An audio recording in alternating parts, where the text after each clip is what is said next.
Hi, I'm Tammy Martin, and this is my Inclusive Leadership PowerPoint for AEP 855 at Fort Hays State University. The first article that I found was called Inclusive Leadership, Leadership for Inclusion by Judy Kugelmass of New York State University. And she discusses how there's a need for inclusive leadership at the principal level to ensure that the school can also be inclusive for the students.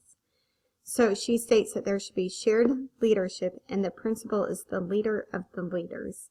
So the principal is not the only leader in these kinds of schools, but in order to be inclusive, you need to share the leadership with people that have different sorts of expertise. And there is a strong emphasis on having agreed values and hopes of the group overall. And I found in several of my articles, as you'll see ahead, that this was a common thread throughout.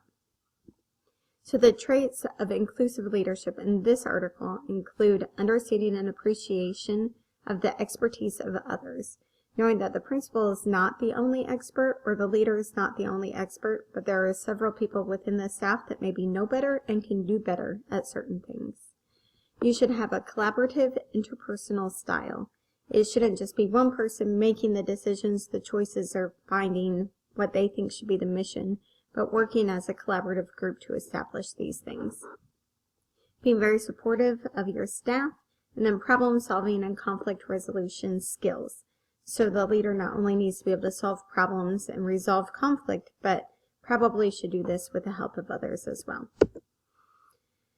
This article discusses how this leadership, like I said before, can lead to inclusive educational opportunities for students. Not only does a workplace need to be inclusive, but the public school system especially is leaning more towards having an inclusive environment for all students of all abilities. And in our country presently, the diversity of our students is growing every year.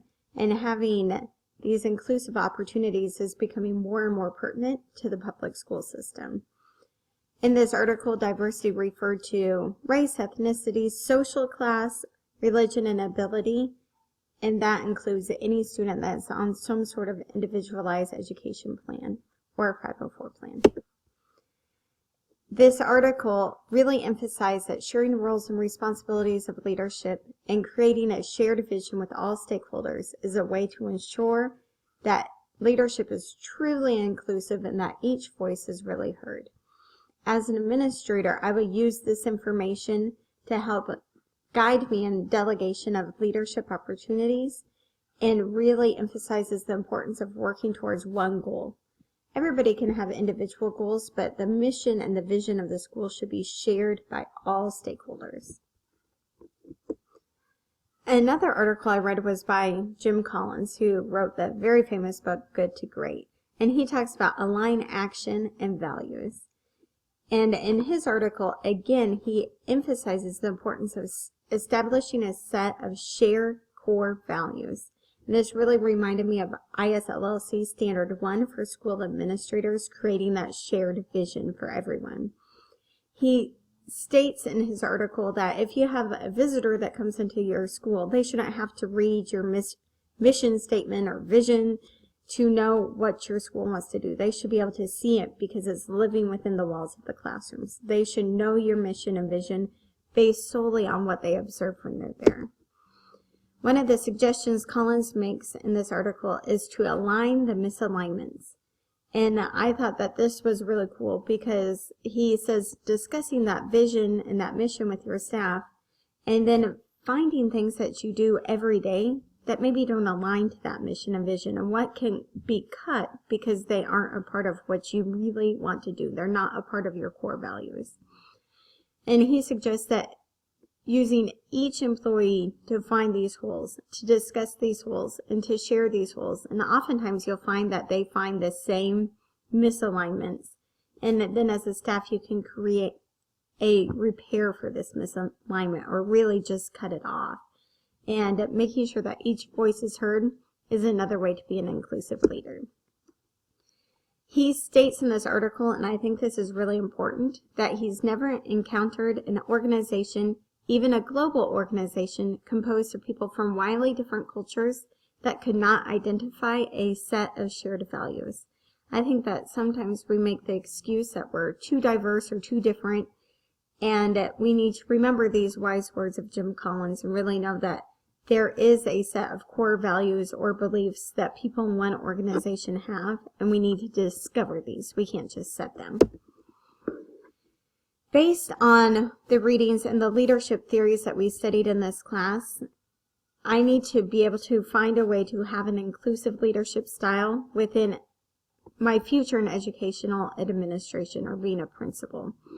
So I would think that leadership theories like transformational leadership and servant leadership ideas, an inclusive leader truly can use the insight and expertise of his or her employees to help create or discover this vision.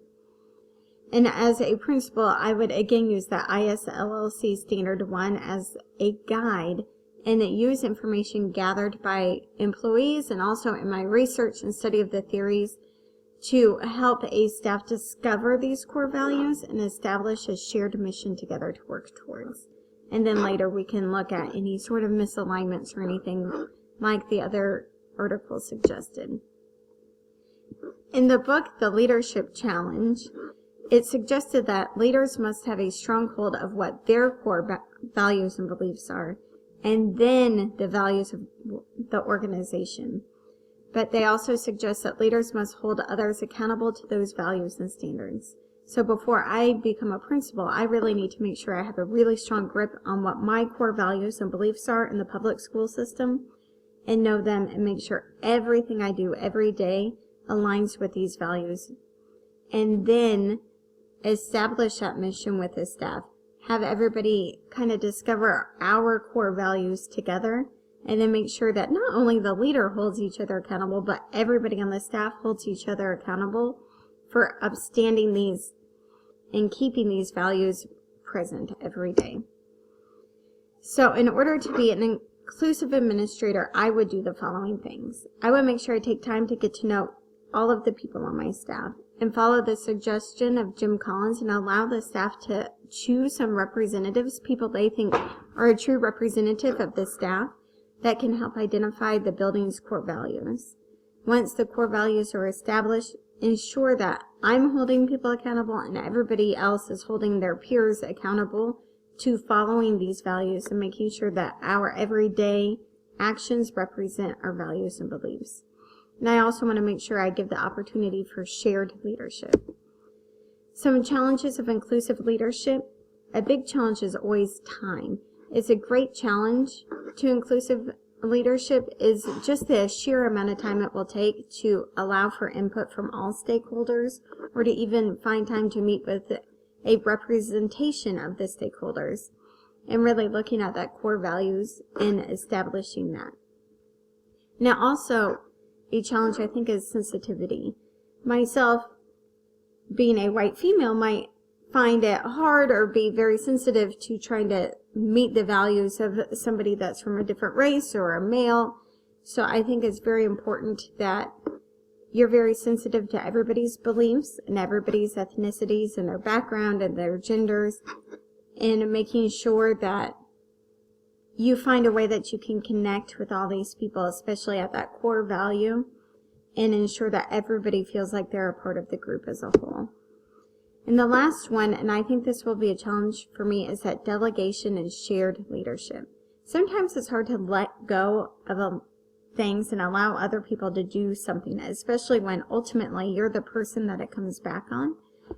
I think that delegation is a learned trait, and it can be used for the good because it can give all the employees a greater sense of ownership of that ideal, that vision and mission.